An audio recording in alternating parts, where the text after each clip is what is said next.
la situation actuelle politique à Djibouti ne cesse de se dégrader et c'est surtout le choix du régime autoritaire, le choix de la répression, des arrestations, des harcèlements et surtout concernant le défenseur des droits humains, les journalistes indépendants et aussi des militants de l'opposition dans son ensemble.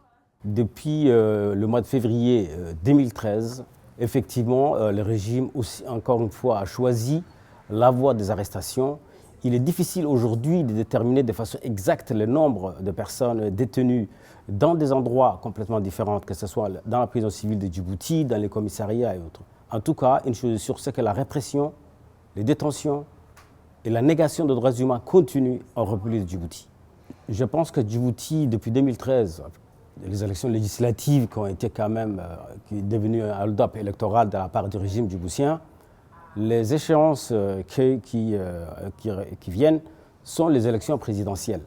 Sachant que le même système est en place, les mêmes régimes en place, le système est dominé, le Conseil constitutionnel est dominé par le régime, le système de la commission électorale dite indépendante, qui n'a rien d'indépendante, est toujours contrôlé par le régime.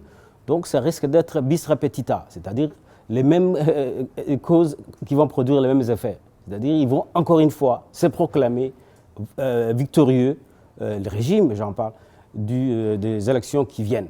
C'est qu'aujourd'hui, les défenseurs des droits humains, les journalistes indépendants, les militants de l'opposition, les personnalités politiques qui n'appartiennent à aucun parti politique veulent qu'à Djibouti, pour éviter que février 2013 ne se répète, que les élections se passent dans la transparence et le respect des règles prévues par la Constitution djiboutienne.